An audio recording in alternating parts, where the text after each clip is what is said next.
call. And I'll tell you why. That shot was way short. Crowd doesn't like it. Even though this thing is on the way down, it is short of the rim. Good not call by the referee. You got to give it a chance to hit the rim, though. This ball might have scraped the bottom of the rim. Kukoc is killing Seattle with his up and under move. But hasn't been able to convert. He's 0 for 4. And a technical was just called on Jimmy Rogers, an assistant coach with the Chicago Bulls.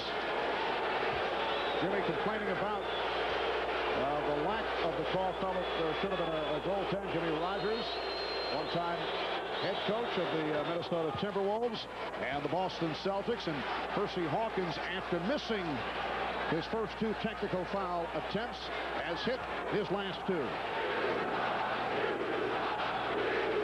And the crowd reacted to the last, what they felt was a non-call. Bulls have missed their last 6 shots. Shot clock at 3.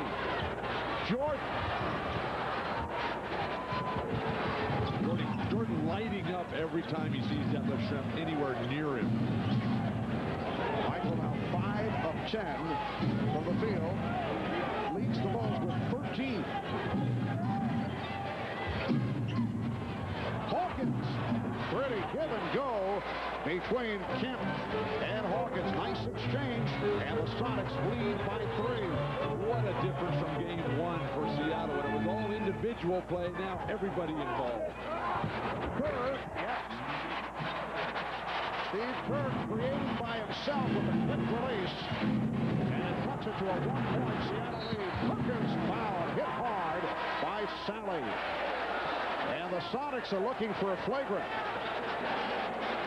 Well, Steve Kerr, who has been struggling to get an open look and get any kind of shot, I guess he just needed a bigger body on him as Sean Kemp came out to challenge that shot, as he has been very aggressive and playing terrific basketball all over the floor. I'm a little surprised that Phil Jackson has not come with a player to attack Gary Payton. There's another hard playoff foul by John Sally. Hammer Sam Perkins going to the basket.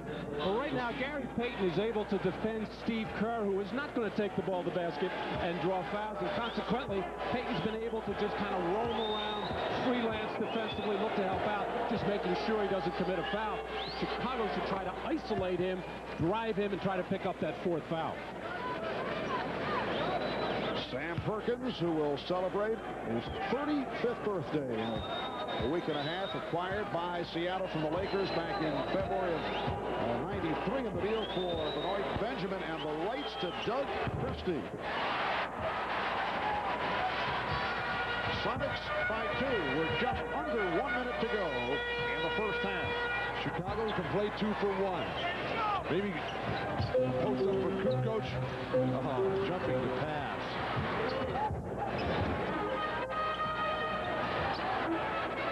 Jordan for 3. That was a defensive sequence that was not going anywhere, and Michael able to bail them out. But more of the interchangeable pieces for Chicago. Makes them turn broken plays, allows them to get into something really good. Now you have Jordan who can make everything. That makes up for a lot of sins. Pulled by 1. Perkins for 3. So it will be Chicago ball. 23 seconds remaining in the half.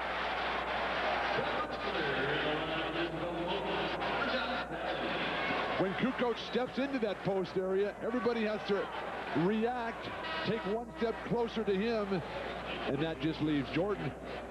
Seattle's done a good job of keeping Jordan out of the basket area. Jordan's not beating people off the dribble the way he did in game 1. Well, George Karl not gambling anymore. He had gotten Payton out of there with a minute to go, now making sure Kemp doesn't get his 3rd, as the Bulls like to spread the floor in this situation. Normally with Kukoc. Down to 10 seconds in the half. Kukoc beating Perkins, fighting Kerr. Final seconds. Kerr forced it up. And that is the end of the first half. Michael Jordan with 16 points. Scottie Pippen with 12. Sean Kemp leading the way for the Sonics with 17 of 41, 42% from the field. Chicago at 15 of 35. They picked it up after the bad start. Percy Hawkins coming on strong in the second quarter, finished with 13 points on 5 out of 8. In the assist column, Chicago with a 13-5 advantage, and Michael Jordan in the first half, 16 points in his 21 minutes on 6 of 11 shooting. We'll be right back. He says Hawkins has the hot hand. They're going to try to get him some stuff on the pick and roll. He said the key is to just penetrate the Bulls' pressure and then pass the ball, make some shots for each other. He said if it's a one-point game in the fourth quarter, he thinks they can win this one. Marv? Thank you, Hannah. Bulls 46, Sonics 45 as this third quarter gets underway. Luke Longley with a nice dish from Michael Jordan. We saw Luke Longley head back to the bench late in the second quarter, and we're told he required 5 stitches to close a cut over his left eye. So the Bulls now lead by 3. There's Sean Kemp with a series of moves rejected by Longley. Schlepp for 3. Yes. And he's tied the game at 48. Detlef bails Kemp out with a 3. But Kemp's got to learn never execute the shot that you just faked. Hopper for 3. And nice tip. Beautiful touch by Dennis Rodman. And that's his first field goal. So the Bulls now lead by 2, and a holding foul called on Jordan. Well, Chicago with only 6 offensive rebounds in that first half, 2 of them by Dennis Rodman, well below their norm. But if you don't get a body on Dennis Rodman, he'll do that to you all night long. You must check him early. What was Sean Kemp doing there? I mean, that's Dennis Rodman's game, offensive board. He was standing there watching. Detlef Schrempf doing it over Luke Longley, and the game is tied at 50. I really think taking Schrempf off of Jordan has freed up his mind to concentrate on offense. Jordan over Hawkins. So the matchup for the moment is Percy Hawkins defending against Michael Jordan. Sean Kemp putting the moves on Luke Longley and draws the foul. That's 3 on Longley. Well, Michael looks a lot lighter on his feet to start this third quarter, and his eyes are getting wider and wider right now. Just a quick, hard dribble up in the air. Jerry West used to do that. Though he's going to the other direction. 2 hard dribbles up in the air and the jump shot. Hawkins and Payton in the backcourt with Schrempf, Kemp, and Johnson on the front line. And Jordan all over Hawkins.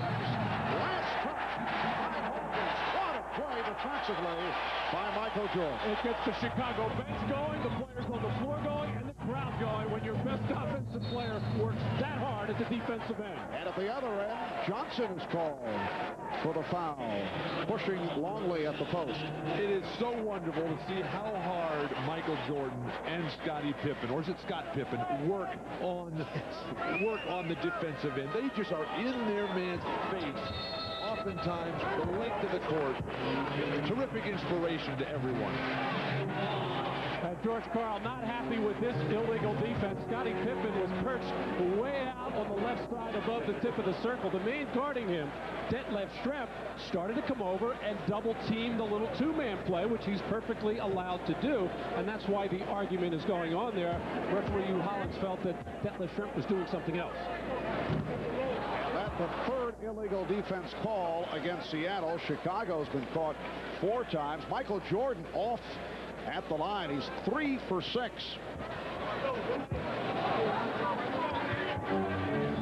Bulls with the ball up by 2 with 2 minutes gone by in the third. Marv Albert, Matt Gukas, Bill Walton, Bob Rashad, Hannah Storm working the sidelines. Bob Costas on hand with Julius Irving. A staff of thousands here at the United Center. And the foul is called on Johnson. That is number 5, Irvin Johnson, not to be confused with Irvin Magic Johnson, has committed 5 fouls in 7 minutes. Jordan